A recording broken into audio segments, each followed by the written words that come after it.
Halo teman-teman semuanya, halo masyarakat Indonesia semuanya. Balik lagi di El Kasus dengan aku Bielsa. Dan kali ini kita tuh bakal bahas isu yang lagi panas di dunia energi Indonesia. Anjay Indonesia. Kalian tuh pernah gak sih kalian tuh lagi isi bensin di SPBU non Pertamina kayak Vivo atau mungkin BP AKR gitu maksudnya. Terus muncul pertanyaan, mereka itu kira-kira sebenarnya dapat bensinnya dari mana sih gitu ya? Kok bisa stoknya tuh ada? Kenapa kok ada Pertamina beda-beda lah intinya lah. Ternyata ada drama besar antara Vivo dan juga BP AKR, dua pemain swasta yang punya SPBU besar di Indonesia. Dan ternyata mereka itu batal membeli BBM dari Pertamina. Padahal ya sebelumnya sudah ada rencana mereka tuh bakal bekerja sama gitu. Tapi tiba-tiba ada kabar bahwa mereka itu mundur. Kenapa bisa begitu dan apa hubungannya sama etanol? Terus apa kata pemerintah, khususnya Menteri Investasi sekaligus Kepala BKPM, yaitu Bapak Bahlil Lahadalah itulah ya. Jadi kita bahas tuntas dan tapi santai aja mengalir, aku bacakan beritanya untuk kalian semua. Dan mari kita bahas.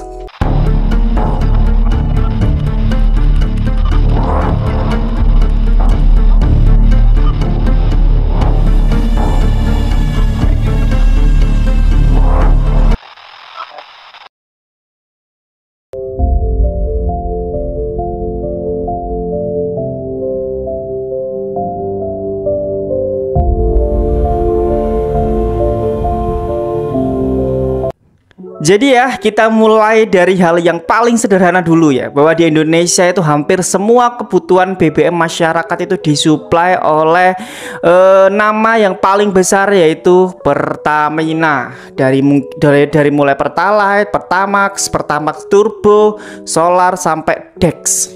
Namun sejak beberapa tahun terakhir, pemerintah itu juga membuka peluang bagi perusahaan swasta untuk ikut jualan BBM.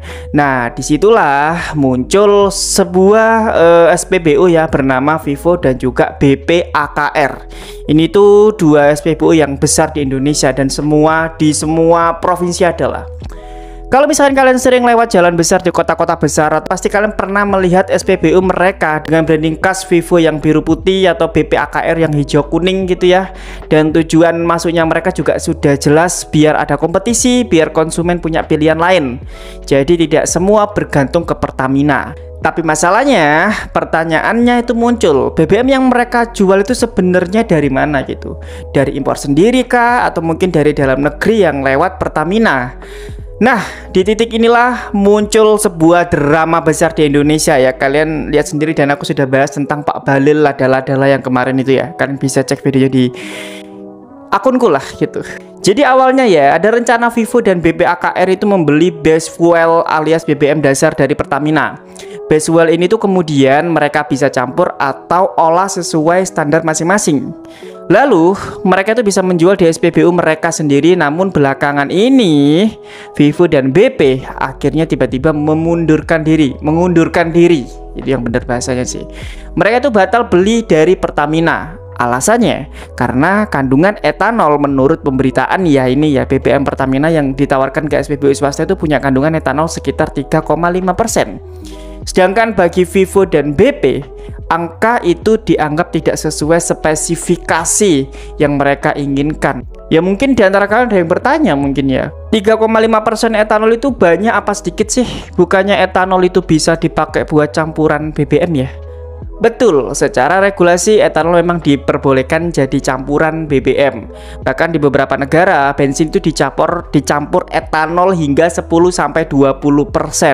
Artinya kalau misalkan di Indonesia itu cuma 3,5%, ya sebenarnya masih aman dan sah secara hukum.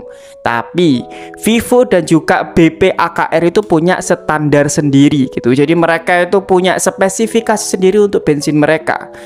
Karena mereka itu menganggap ya bahwa angka itu terlalu tinggi atau setidaknya tidak cocok dengan kualitas produk yang ingin mereka jual ke konsumen.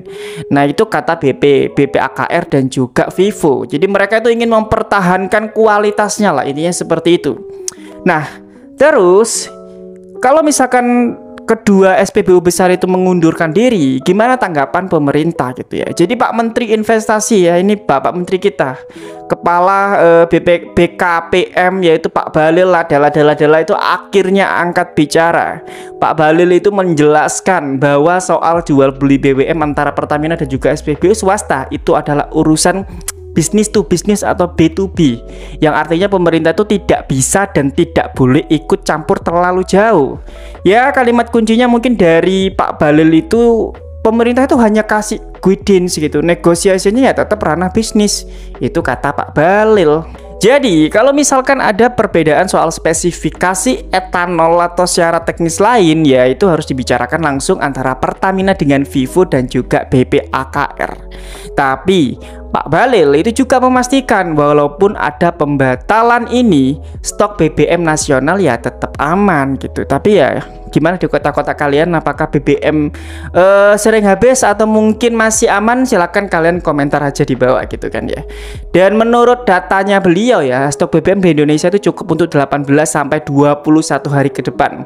Jadi ya masyarakat itu nggak perlu panik. Ini kata Pak Bahlil Lahadalah itu ya. Nah, di sini ini jadi menarik sih menurutku ya. Apakah benar alasan utamanya itu hanya karena kandungan etanol 3,5%? Terus mereka tuh mengundurkan diri. Karena kalau misalnya kita lihat regulasi BBM di Indonesia ya, itu tidak mewajibkan etanol dalam spesifikasi. Jadi sebenarnya kalau Pertamina itu memasukkan 3,5%, itu sebenarnya masih aman dalam batas itu sebenarnya masih dalam batas aman gitulah intinya. Namun mungkin Vivo dan BPAKR itu bisa saja punya alasan lain. Ya mungkin bisa jadi karena standar kualitas produknya, mungkin mereka ingin jual BBM premium yang benar-benar sesuai dengan standar internasional tertentu, atau mungkin itu masalah margin harga gitu, karena semakin tinggi juga kandungan tertentu bisa mempengaruhi ongkos produksi atau mungkin harga jualnya, atau mungkin bisa disebut strategi bisnis karena bisa saja ya mereka lebih nyaman impor langsung ketimbang beli dari Pertaminanya gitu kan ya. Ya kita nggak tahu lah di ranah itu seperti apa gitu, aku nggak ada hak untuk menjelaskan ini ya. Jadi ya etanol itu mungkin bukan satu-satunya alasan, bisa jadi ada faktor ekonomi atau faktor lain yang lebih besar di balik keputusan tersebut. Dan sekali lagi aku baca semua ini dari website berita, kalian bisa aja baca sendiri di deskripsi video lah beritanya gitu kan ya. Berikutnya, seberapa jauh sih seharusnya pemerintah ikut campur dalam urusan vital seperti BBM ini? Di satu sisi pemerintah itu memang nggak boleh mendikte transaksi bisnis antar perusahaan, tapi di sisi lain ya BBM itu juga kebutuhan pokok gitu. Kalau misalkan ada masalah pasokan ya dampaknya bisa langsung ke masyarakatnya gitu kan ya. Ya bayangin aja lah kalau misalkan SPBU swasta kesulitan pasokan karena nggak ada kesepakatan di awal gitu dengan Pertamina, ya pasti konsumennya tuh bakal balik lagi ya hanya ke Pertamina aja. Jadi nggak ada kompetisi di dalam situ lah gitu. Jadi cuman Pertamina aja gitu ya. Lama-lama ya pasar itu kembali monopoli gitu kan ya, yang sebenarnya bertolak belakang dengan tujuan awal menghadirkan SPBU swasta. Ya kalian ngerti gak sih maksudku? Aku kok bingung menjelaskannya, tapi semoga kalian ngerti karena kalian lebih pintar sih dari aku. Jadi pertanyaannya, apakah pemerintah cukup jadi penonton atau mungkin seharusnya lebih proaktif jadi mediator? Coba sekarang kita geser sedikit sudut pandang ke konsumen gitu. Apakah batalnya Vivo dan juga BPAKR beli dari Pertamina itu berdampak langsung ke kantong kita? Jadi mungkin kalau misalnya kita bisa berpikir dalam jangka pendek ya, mungkin stoknya itu masih aman. Jadi kita itu nggak akan tiba-tiba kesulitan isi BBM ya, karena ya kalau misalkan nanti habis ya kita juga bisa beli ke Pertamina juga kan. Jadi ya mungkin stoknya masih aman.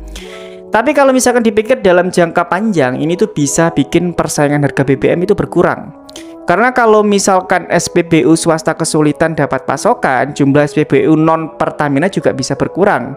Padahal kan persaingan yang sehat itu penting supaya harga tetap kompetitif dan juga pelayanan itu makin baik ke depannya gitu ya. Dari itu semua aku punya 3 pertanyaan lah. Aku punya pertanyaan yang perlu kita renungkan bersama dan kalian boleh jawab di komentar.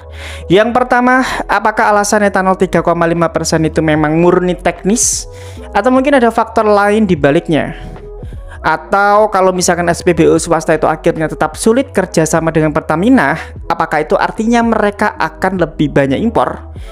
Dan sejauh mana peran pemerintah harus ditingkatkan untuk memastikan kompetisi BBM berjalan sehat, bukan hanya dikuasai satu pemain besar.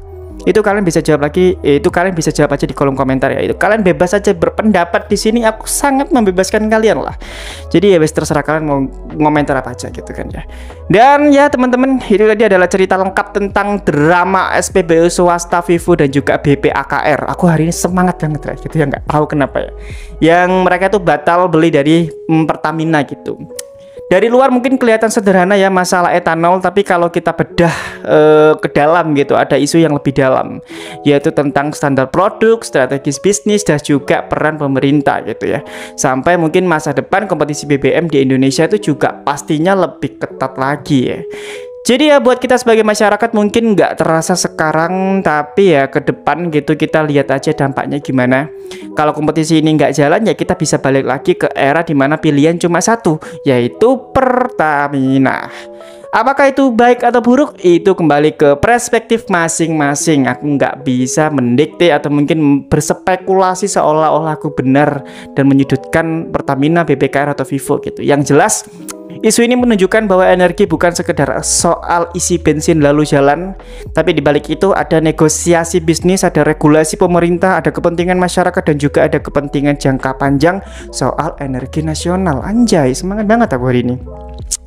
Jadi gimana menurut kalian tentang semuanya itu? Kalian harus jawab ini. Aku pengen ngajak kalian berdiskusi biar kalian itu sedikit agak nggak tiktokan terus kenure. Sesekali harus mikir jeru lah ya. Haruskah pemerintah lebih tegas dalam mengatur hubungan Pertamina dengan SPBU swasta? Atau biarkan semua murni urusan bisnis? Tulis pendapat kalian di kolom komentar. Dan mungkin itu aja yang bisa aku sampaikan di kasus ini ya.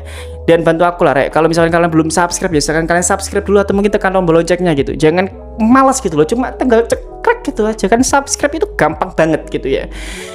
Aduh, mungkin kasih aku itu ya di bawah komentar aja, sebarin aja ini video ini. Aku buat ratusan video nggak ada yang like dan nggak masalah sih, karena aku suka ngomong. Daripada ngomongku nggak penting, mending tak buat bikin konten ini. Oke, mungkin itu aja dan sampai jumpa lagi di kasus selanjutnya. Bye bye.